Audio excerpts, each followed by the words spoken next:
Actually, I want to speak longer, but there are certain constraints. What is supply and demand? Okay, if you study economics, okay, this is very basic for you. Demand and supply is the quantity of a commodity or security market is offering for sale. Importance of supply and demand dynamics. You'll be able to trade along with institutions. Now, this is a trading strategy that you can use, go back and test today to increase the probability of your trades, okay? So you can trade along with the institutions and not against them. It allows you to spot areas of continuations and reversals. It allows you to find better entry and exit points, okay? So let's get into that. Oh, increase the probability of your trades. Okay, demand zone. There are two main things, demand zone, supply zones. Law of demand, okay, this theory, law of demand states that there's an inverse relationship between quantity demanded and price.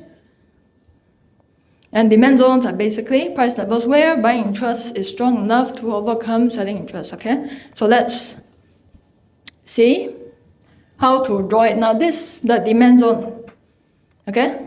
Demand zone.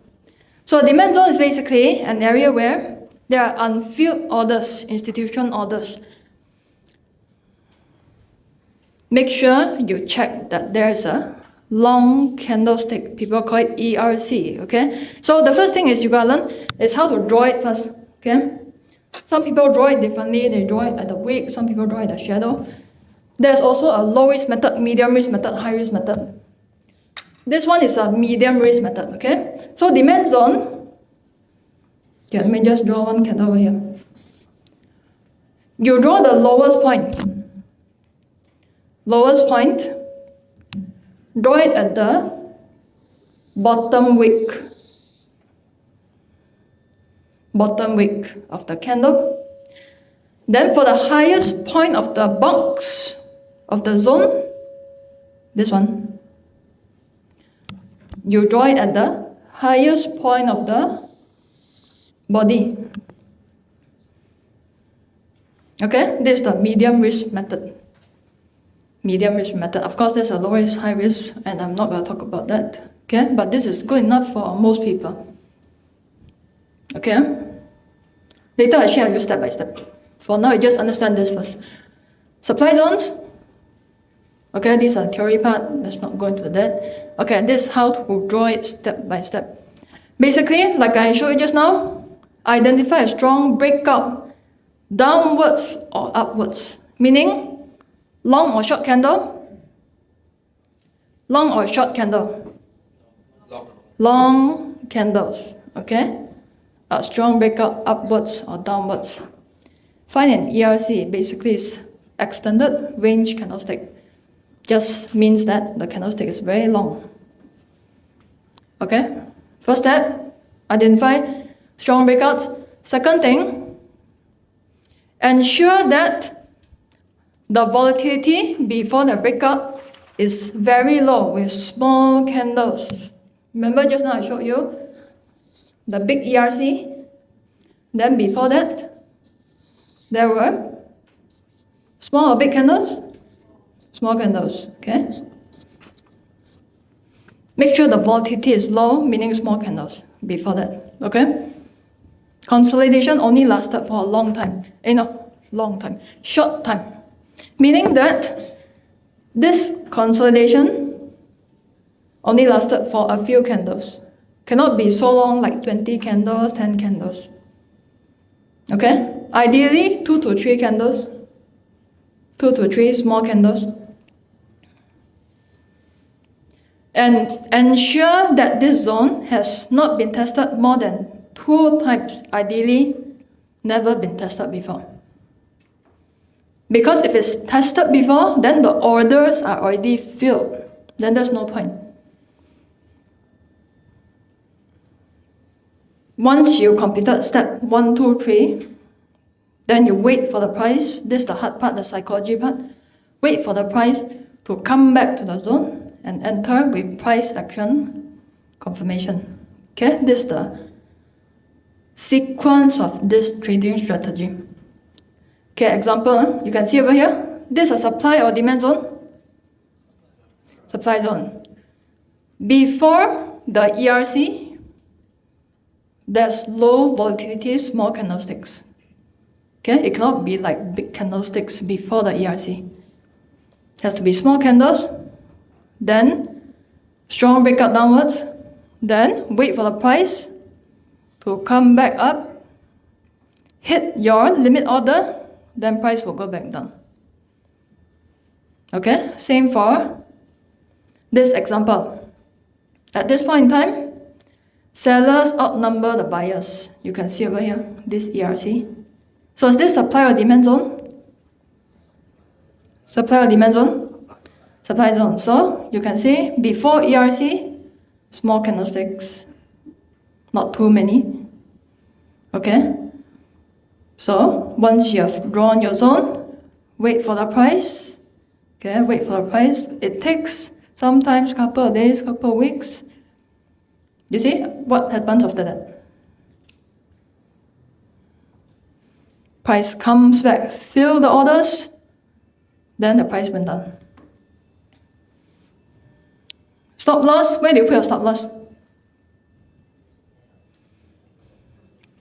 Stop loss and TP. I got 8 minutes left.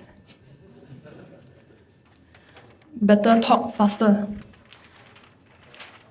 What do I say again? Where do you put your stop loss? Very good. Very good. Okay, over here. Above the supply zone. Then for demand zone, where do you put your stop loss? Let's say this demand zone. Where do you put your stop loss? Below the demand zone. Then, what else do you need? TP. Where do you put your TP?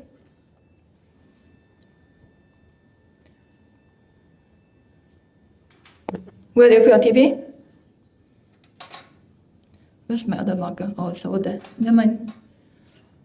Where do you put your TP? Let's say for supply zone, where do you put your TP?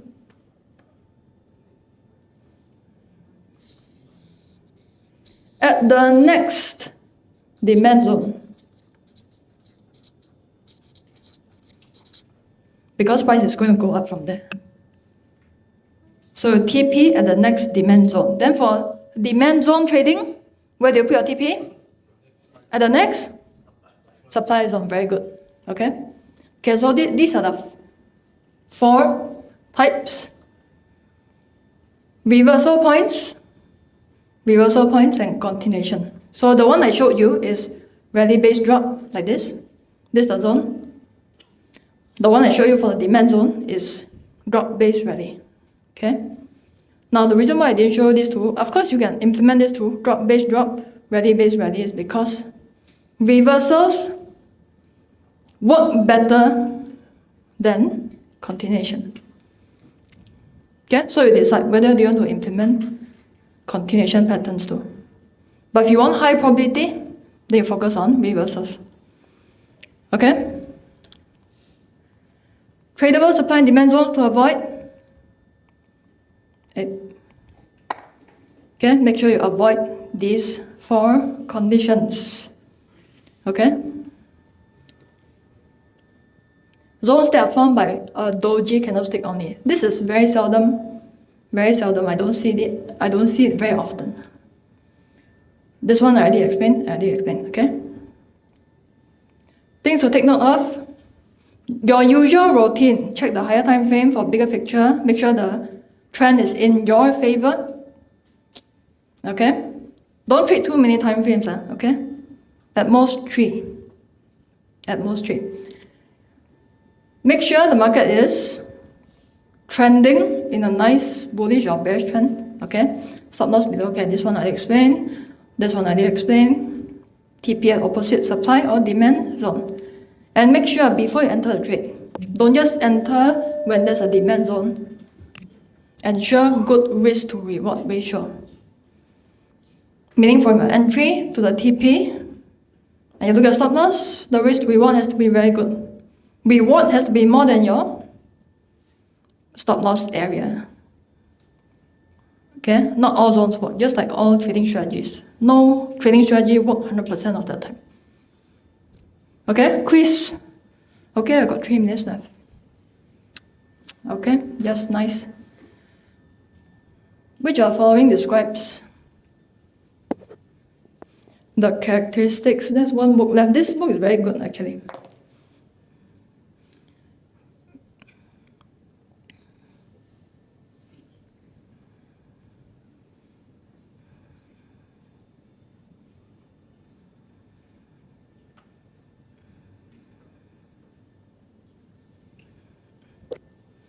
Supply zones are areas where, got people always send. Okay. C. Supply zones indicate areas where sellers have previously overwhelmed. Okay, very long. Correct or not, guys? Correct or not? Wrong. Supply zones indicate areas where sellers have previously overwhelmed buyers, causing a price to drop. So that's correct. Give her a big round of applause. You can come here and take your book. How many of you read this book already? Random Walk Wall Street. Before you start investing in stocks, Intelligent Investor is a good read. And also one more, this book called, currently I'm reading that, Most Important Thing, Illuminated. That's very good for stock investors. Okay? Congratulations. Give her a big round of applause one more time.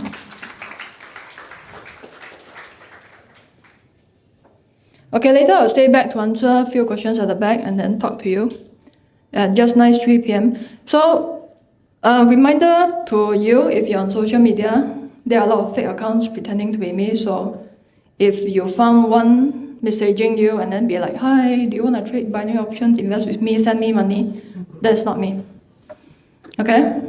Because the scammers, they got a specific office set up just to create fake profiles and then messaging people one by one. Like if you watch documentaries, you can see the office, literally. So I'm also not on Telegram. I also don't use WhatsApp. If you go to Telegram, there are a lot of fake careful accounts too. Then I need to constantly make police report. Yeah. And also, if you got any questions, you can email my team at minandkaren-fu.com. You can also email the event organizers. And also, please give a big round of applause to the event organizers because they work really hard. Work really hard to organize this event for you. And remember, before I end off, when you go home today, you are not just an amateur retail trader. You are a professional trader and believe that, and you can achieve any goal that you set your mind to. Okay? Thank you very much.